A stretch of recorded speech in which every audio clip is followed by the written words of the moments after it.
Hello and welcome to Newswire. I'm Ayza Omar. The Al-Aqsa Mosque in Jerusalem has been a site of strife and chaos once again. Some 1,400 members of the Israeli forces in ultra-nationalist Jews have entered the Al-Aqsa compound on Jerusalem Day, a day that Israelis celebrate as the anniversary of their illegal occupation of East Jerusalem at the end of the 1967 Arab-Israeli War. 5 Palestinians so far have lost their lives in this onslaught of violence that followed. And the police had no explanation as to why they permitted Jews from entering in the first place. The Al-Aqsa Mosque, located inside the 35-acre compound, is referred to as the Al-Haram or Al-Sharif, or the Noble Sanctuary by Muslims, and as the Temple Mount by Jews. Now, the area has always been closed to Jews during the last 10 days of Ramzan, as Muslim worshippers gather there in large numbers. The last time when Jerusalem Day coincided with the end of Ramzan was in 1988. And then, too, the Al-Aqsa Mosque compound was closed to Jews. Umar al-Kiswani, the Al-Aqsa Mosque director, said Israel has violated an agreement that it will not allow such visits during the last days of Ramzan. Israel's State Comptroller's Office also published a report on Sunday that underscored serious shortcomings by Jerusalem City Hall.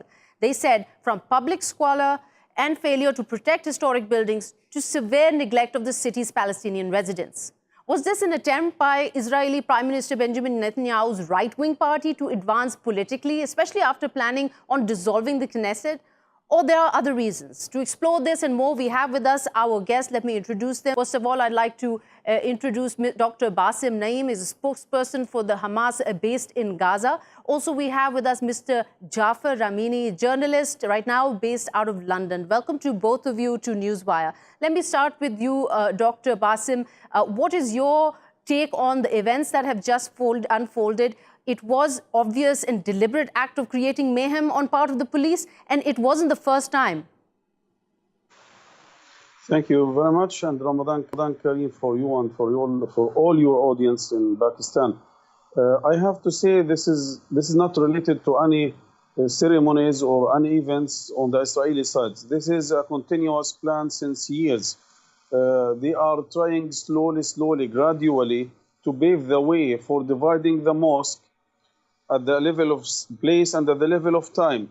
And they are using sometimes tourists as a cover to allow settlers, especially right-wing settlers, to enter the mosque and to perform their prayers inside the mosque. We have the same experience 3 decades ago when they have the same policy in Al-Ibrahim Mosque and Al-Khalil. And now Al-Ibrahim Mosque is really divided between Muslims and Jews.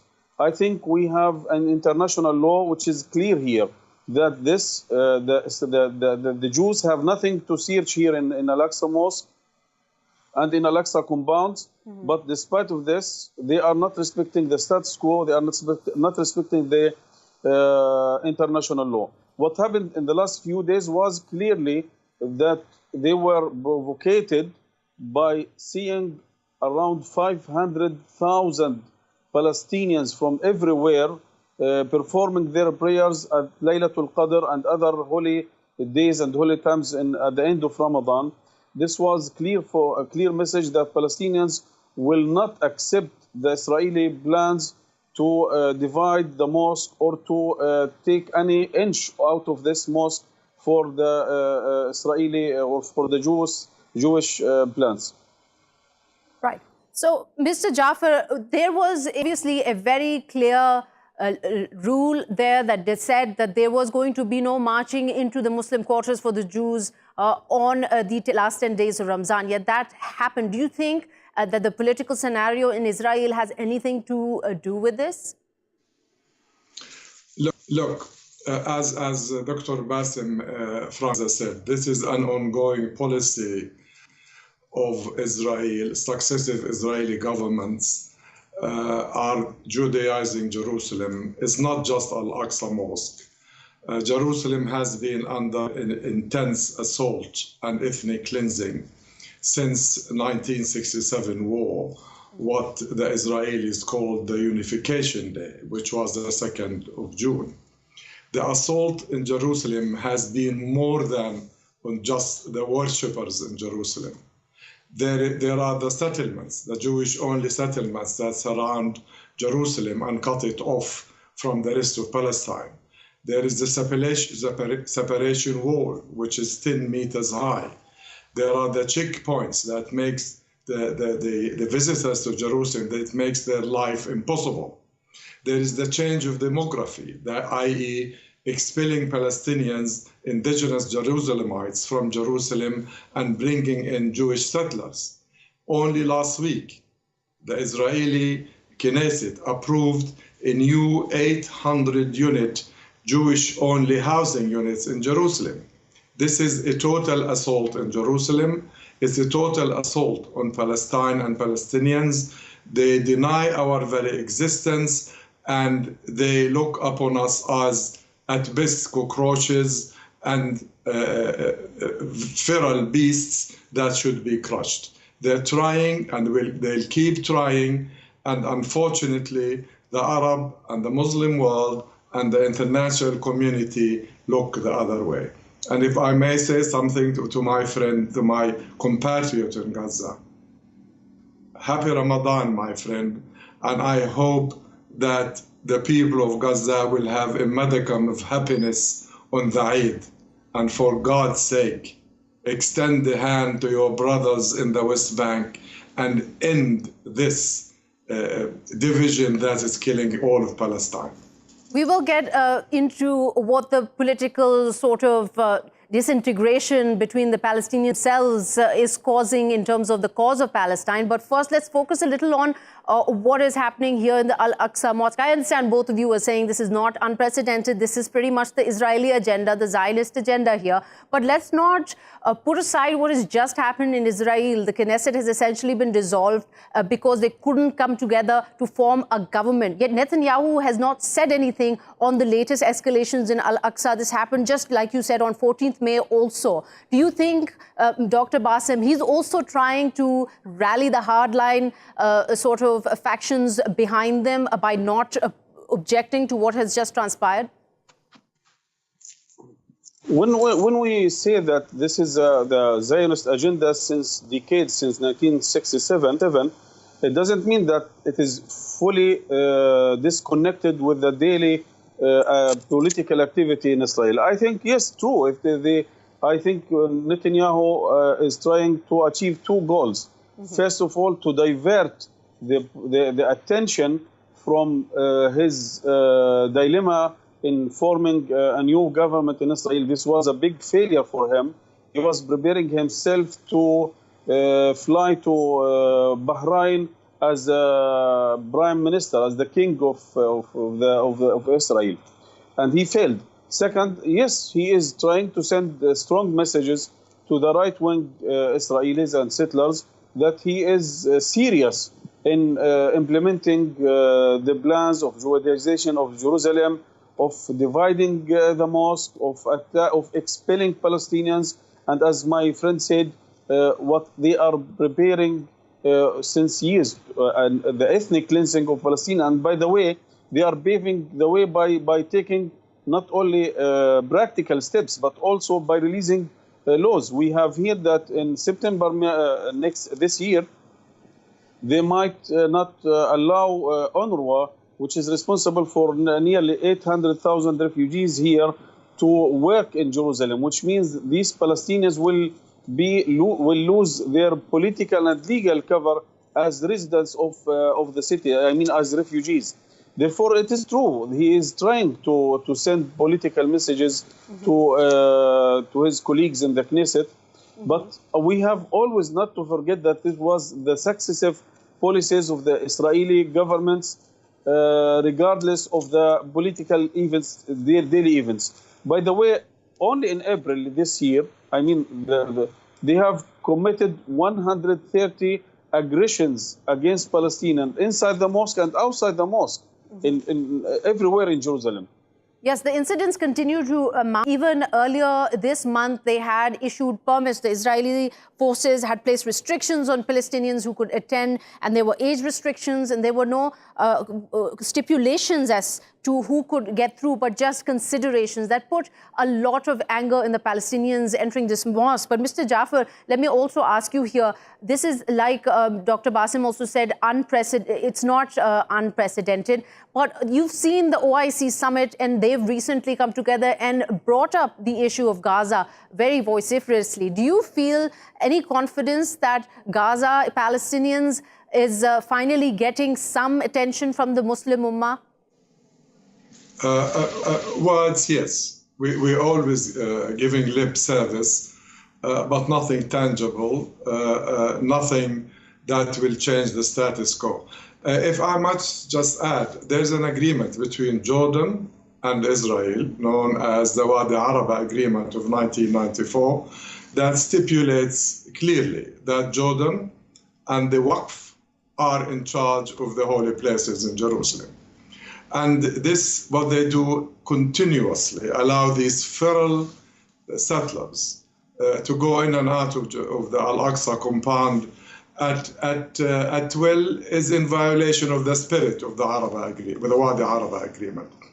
What the Muslim and Arab Ummah is doing by meeting in Mecca is not to come to the rescue of Palestine or Jerusalem or Al-Aqsa Mosque. They are doing that to demonize another Muslim country, i.e. the Islamic Republic of Iran. Jerusalem and Al-Aqsa Mosque is not exclusively for the Palestinian Muslims to protect.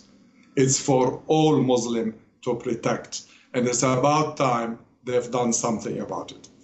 Okay, so stay with us, Mr. Jan, Dr. Basim here. I'd like to also welcome Dr. Raid Ilotal. He's a former associate professor at the Islamic University of Gaza and a politician and humanitarian activist joining us from London.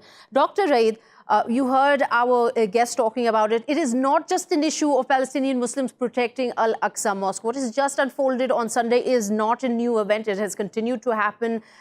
Its spate of events have taken place where Palestinian Muslims have been completely under threat and abused by Jewish settlers.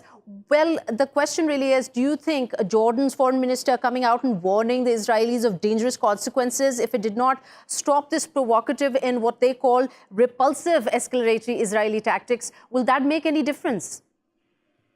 Assalamu alaikum. Actually, there is no any difference. We have witnessed the government acts, the Arab government acts. They have done nothing.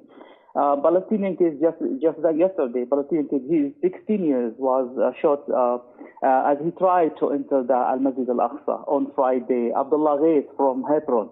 The sniper just shot him in his chest, direct to the heart.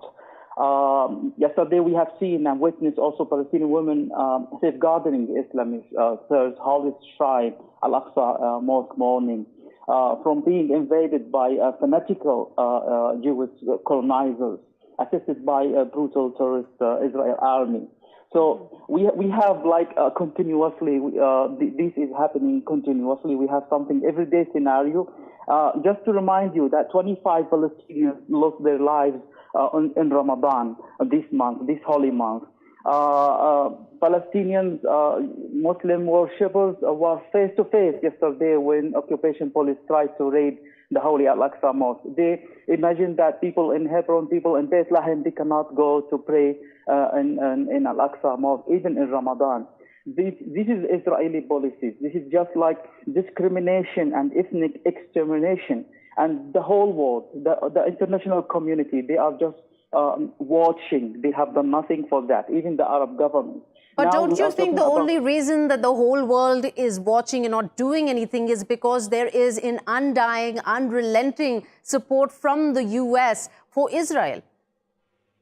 Yes, exactly. We have this issue. We have like U.S., Israel, and some Arab countries. They are allied together against the Palestinian issue, the Palestinian case.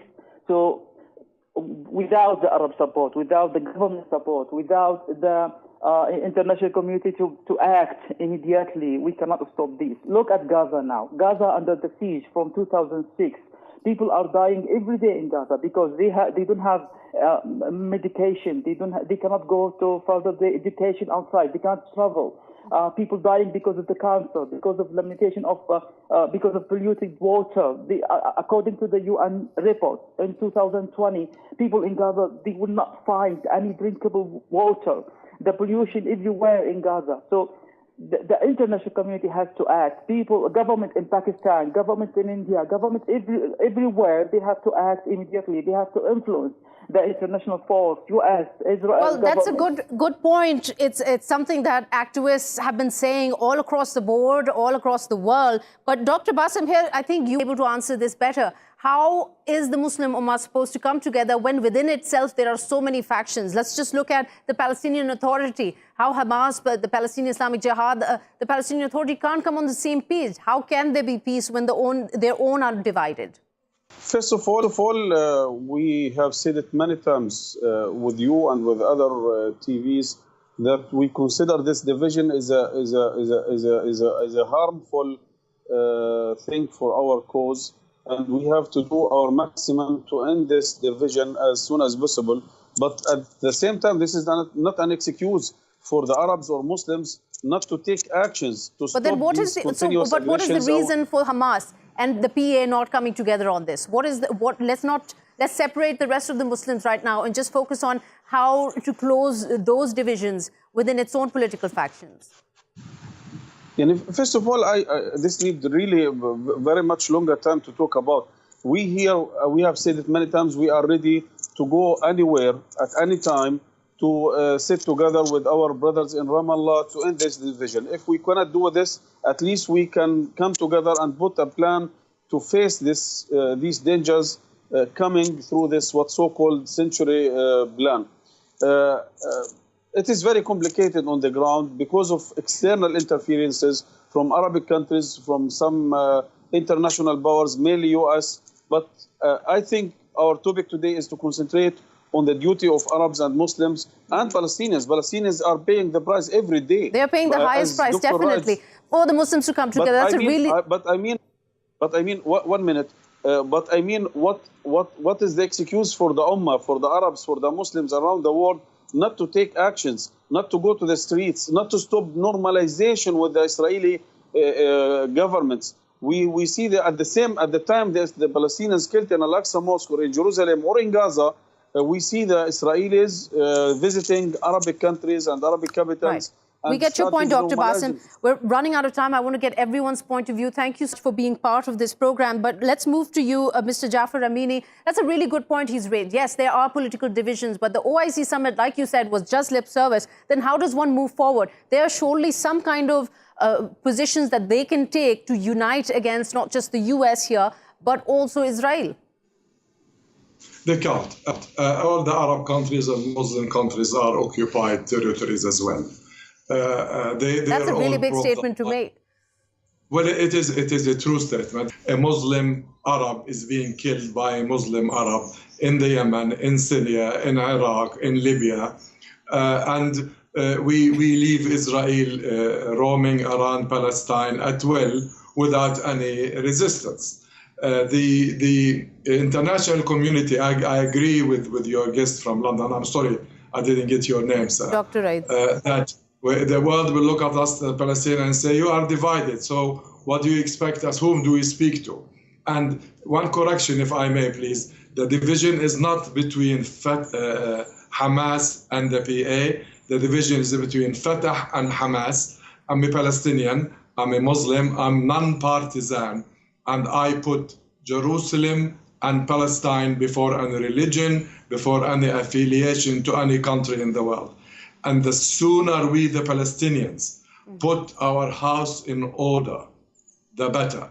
It's no good we are accepting delegations from Jerusalem, from Cairo to come to Gaza. 2 days ago, a delegation from Fatah went to Gaza, and we hear nothing. There has been so many agreements. There is a saying that says, where there's a will, there is a way. There is a way, and absolutely. There is no will on the part of Fatah and Hamas to end this division. Absolutely. Now, We'd like to welcome here another guest who's joining us from Leicester, UK, Mr. Ahmed Ali Oglu. He's an analyst. Welcome to the show, Mr. Ahmed. You've heard our guest speak here about how there are divisions, not just within the political factions of the Palestinians, but the Muslim Ummah. The OIC summit just took place. Analysts view this as just lip service. Nothing concrete is going to come out of it. The Jordanian foreign minister was very vocal on the escalation that has taken place and the Palestinians that have died in Al-Aqsa Mosque. But let me ask you this.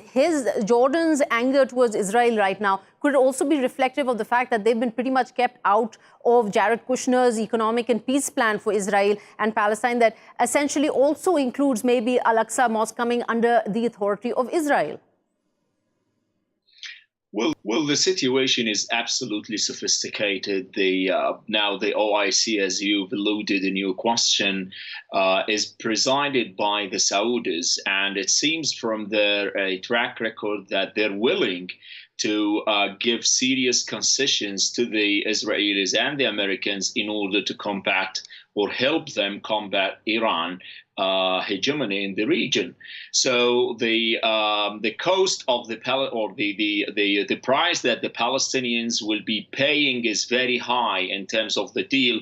You've also alluded to the conference on the 26th, 25th of this month in Bahrain, and it seems that this is going to be the economic side. Now, Mahmoud Abbas, the Palestinian president, and the Jordanian king, they are not willing to attend such a conference because they know the intentions that they're not going to be any good for the Palestinian cause. They're not going to be any good for Jerusalem in particular. That's why King Abdullah of Jordan told Jared Kushner, Trump's son-in-law, that the Palestinians need to have an independent sovereign state, but the Americans are not listening. They're not anymore a fair and just or trustable, partial. Well, important point you've raised here that it might become a recognized territory of Israel is surely a very contentious issue that could blow up and might bring the Muslim Ummah together. Dr. Raid, do you have any hopes that some extreme event like that, even though the international law, the international community does not recognize East Jerusalem, does not recognize West Bank as anything but occupied territories, but do you think that this could possibly happen? Actually, let's talk about the division first. The division, I believe the division between Hamas and Fatah is not the cause, it's not the main reason. Division is just an international decision. Hamas and Fatah, they have been divided on 2006. What about before 2006? We have never been okay, even from 1948. So division between Hamas and Fatah is just a minor reason for what is happening now. So even Hamas and Fatah, if they united, nothing will happen. And this is Israeli policy. This is something like supported by international community, by some international forces like US. So I believe, in terms of Jerusalem, we come back to Jerusalem. I believe that if Palestinian leaders on the ground, right, if they refuse the plan for to recognize Jerusalem as one state of Israel, as a capital of Israel, nothing will happen. But Jerusalem will stay as a capital of Palestine. I'm sorry, I'm going to interrupt you, Dr. Raid, here. I just want to quickly clarify one point. You mentioned that even if Fatah and Hamas come together, nothing is going to happen here. But you did hear them basically reject the Kushner plan, saying that we don't want to have anything to do with it because there's already a bias towards Palestine. Yeah, but this is, as I said, this is like international policy. What was the situation before this division? The same invasion every 2 years, intifada, discrimination, ethnic extermination, the same situation. So even they unite, unity is an international decision. They cannot. It's not their decision. It's not Hamas to decide. Okay, we come back. We are going to deny. It's not Fatah to decide about this unity. This is international decision, and Hamas and Fatah are just tools on the ground. They just, like everybody has his benefit. This is benefit policy, come with intercourse with the international benefits, the international force, the support for Israel. So nothing to do with the invasion, with the division. So this is why when we talk about the division, it's like the hunger. Like some Arab countries, some Arab governments, they say, okay, Hamas and Fatah are divided, we cannot do anything. Unite first, then we can act. But this is a lie. It's a big lie. Nothing to do with the division. Then what are the facts? This is something out of their control. Then what is the reality? If you could summarize for us, Dr. Raid, what are you trying to get at? What I'm trying to say is this is Israeli policy from 1948 right. to discriminate, to exterminate the Palestinians from there, to uproot. You know, I have read some reports today. In just one area in Wadi Kana, they are not just uprooted the only people, Palestinian people. They also uprooted the trees, the olive trees. They uprooted about no, but that, Dr. Raid, that's not on debate right now. What the Israeli agenda is. This is something that we obviously know. The entire history since 1967 has been on the same track, to divide and conquer and rule and essentially get rid of the Palestinian settlement. What the question really is that if they can, the Muslim community, if the political factions can't unite, can the Muslim community unite? Let me ask you this, Mr. Jafar, when King Salman Abdulaziz in the OIC came out and gave this statement that the Palestinian cause represents a core issue for the body and that the kingdom refuses any measures that touch the historical and legal position of East Jerusalem. Does that mean anything in terms of maybe there is going to be a change and there is going to be Muslim unity behind this? It means nothing. Look, I was just to tell you, Ahmed, who was talking before me. What do you mean the division doesn't play into the hands of Israel? Haven't you heard of the saying that a house divided is a house easily conquered? The Arab world have abandoned Palestine for a long time. The PLO has done a lot of mistakes wherever they found themselves, in Jordan or in Lebanon or in Tunis. And since the creation of the puppet state, the PA, which I have always called as a subcontractor to the occupation, the division within the Palestinian house has enlarged. There was no Hamas before 1987 because the PLO was united, the Arab world were behind the PLO, and then Yasser Arafat, God bless his soul, decided in 1974 to exchange the gun for the olive branch. And look where that took us. Thank you so much for your valuable insight into this ongoing violence that is taking place on the Al-Aqsa Mosque. 1,400 Israeli Defense Forces members and also extreme hardline Jewish had barricaded, entered, forced their way through in the Al-Aqsa Mosque, causing a lot of mayhem. And with that, we've come to the end of this segment. Stay with us. We're going to take a quick short break. We'll be right back.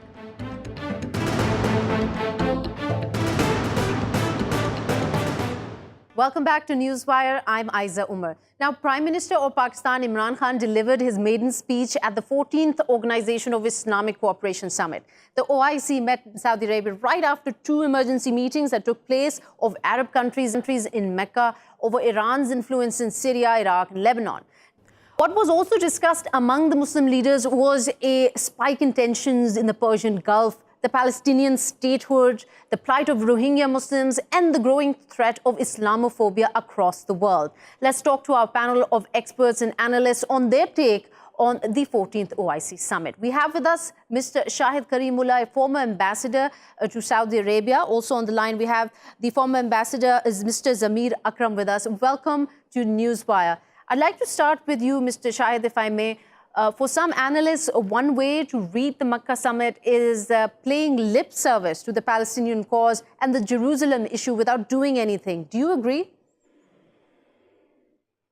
To quite some extent, I do agree with this thing because this hearing Imran Khan, I was really impressed.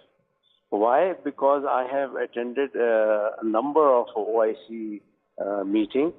But at the same time, foreign affairs, foreign ministers level I had attended was two. But never a summit where the head of the state was present or a prime minister was present. This is the first time that I heard the prime minister being so bold. What was so bold in his statement? Because you see, in the past, I have heard that whosoever went and spoke for Pakistan, mostly it was India specific or defending allegation on Pakistan or confined to Kashmir or maximum to Afghanistan relation. But this is the first time when he has spoken as a true Muslim leader. That means he started with blasphemy. He started with how he compared it with the narrative that Jews have built up for Holocaust.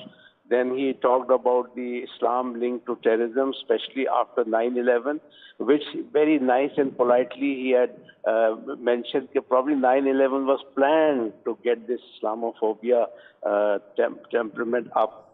Then he talked about the Muslim world, that it should be introduced to technology. We have the wherewithal, but attention is not being given enough to and the resources not being given enough to put in technology and Muslim. And one of the reasons of Muslim world being behind others is technology.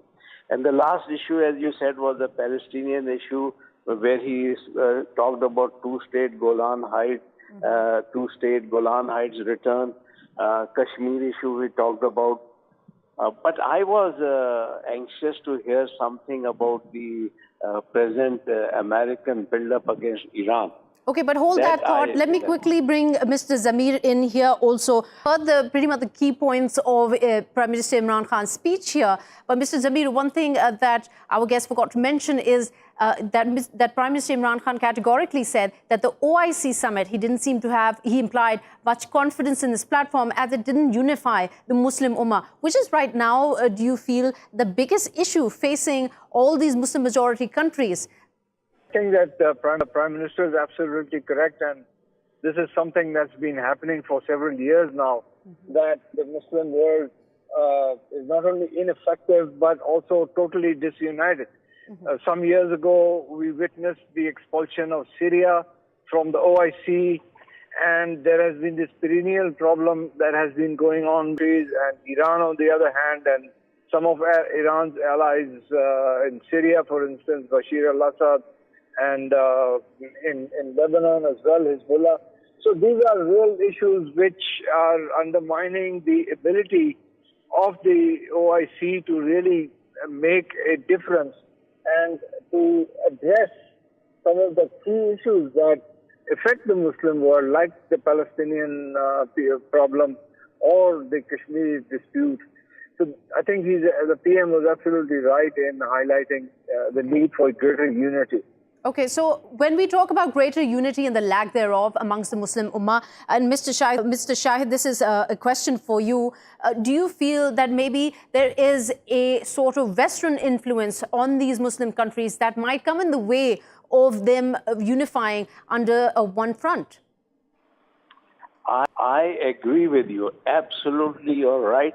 It is always the influence. For example, when I was in OIC then, I don't know what is the state now. I don't think it has much changed.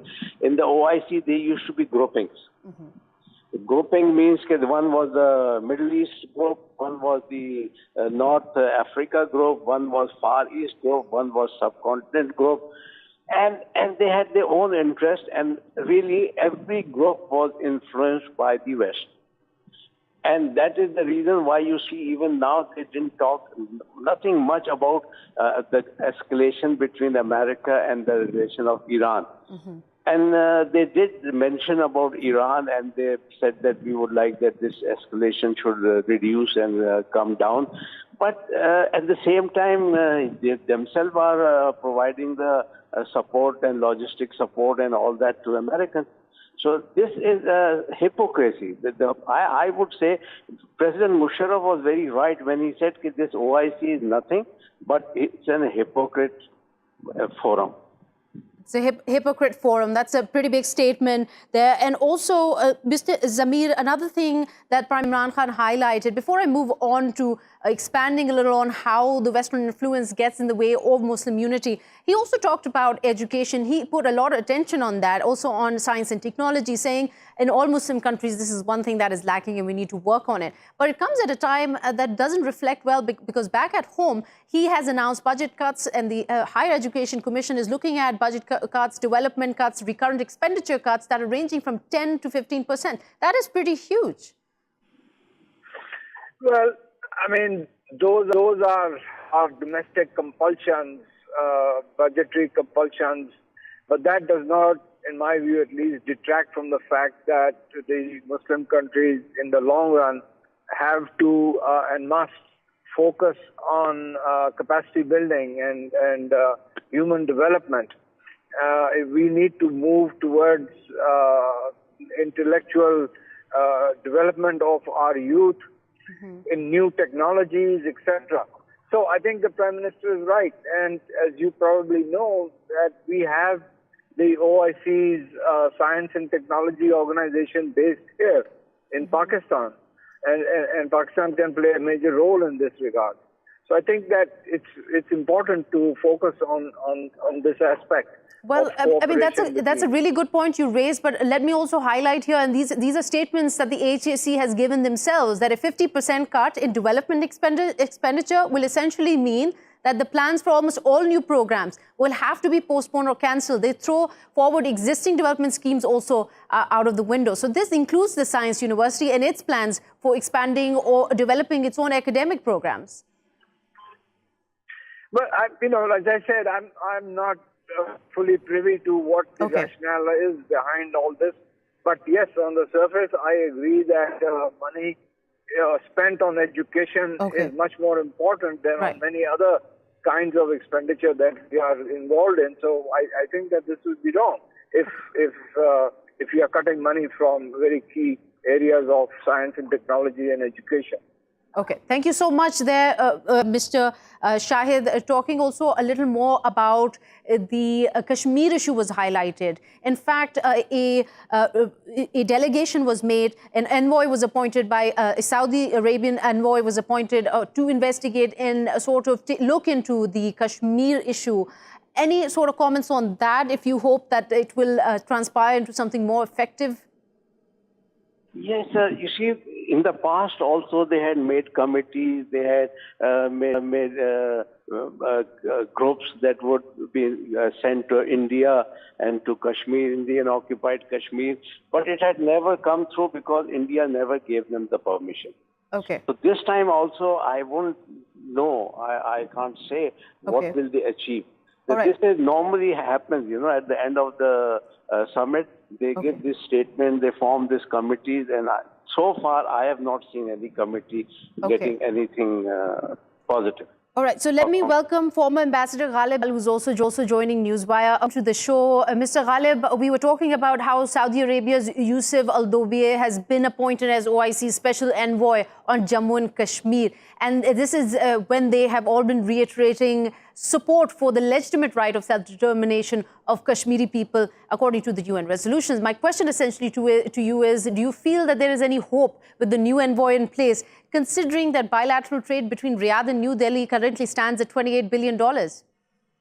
I believe that the initiative is good, but the backing behind this initiative is probably not that strong that it would yield any positive results for the people of Kashmir and for the peace in the region, because OIC over the years has not been able to evolve itself in the way that it should have been. It hasn't gathered that strength whereby they can call the shots in the world. They have not been able to direct the course of events and international politics in a way that they should have been. So Kashmir, I think, optically, probably this is going to be okay, but I do not see that there is going to be any positive result coming out of the whole thing. So the question of Muslim unity was raised by Prime Minister Imran Khan. He highlighted that this forum needs to do more and can do more. How would you see the OIC strengthening its position on global political stage, and what measures could be taken to strengthen its position? I think primarily the first thing is that we need to understand that the Muslim Ummah should work as a bloc. It should have one common goal. And the goal should be to ensure that the people living in the Muslim countries are educated well, trained well, and they are able to compete with the international market all over, so that economically, barring the oil produced by the Muslim countries, they should be able to compete in the world with the Western countries also. Number two, Pakistan and the Islamic Ummah, they need to understand one thing very clearly, that without a strong military force, they will not be able to call the shots in international politics. So the international world, we have different kinds of forces. We have the military force, the combined allied force, and all types of forces all over the world for the Muslim countries. But I think that the Islamic world needs to come up and make this a more solid support for their political objectives. We have not been able to achieve either political objectives or economic objectives, and socially we still live in our cocoons. Do you think it is a realist? Do you think there is a possibility that the Muslim community right now is also divided over its reliance over the Western community of the Western superpowers? Do you think, and of course numbers play a big role here, money is a major factor, oil resources are a major factor, but let's not forget the majority of the sources of oil and what fuels the economy in the world is right now coming from the Muslim community. Could there be a bilateral trade sort of development amongst all of these countries to improve that situation where they rely less on the West? I'll give you a very simple example. IMF, while extending loan to a country like Pakistan, can dictate terms. Why can't the Muslim Ummah, while extending the oil facility, dictate terms? That's it's a really very good point. simple question. Why not These then? are the things we need to know, because we are unaware of our own strength. Do you really think that's a reason? Let me bring in Mr. Shahid Karim here. Do you really think that's a reason that we are not aware of strength, that we can actually dictate terms while sitting on the world's largest reserve of oil? Ghalib is a great friend of mine. We have been in the service together, and I totally agree with him. The problem is, who would bell the cat? That is the major problem. And when it comes to that belling the cat, the Muslim Ummah is all disunited. Okay. All right. Well, we've come to the end of the show. There's so much more to discuss, but we've run out of time. I'd like to thank you there, Mr. Shahid Karimullah, and also Mr. Ghalib Iqbal, for your wonderful insight on the OIC summit that just concluded. And with that, we've come to the end of the show. We'll see you next time. Till then, goodbye.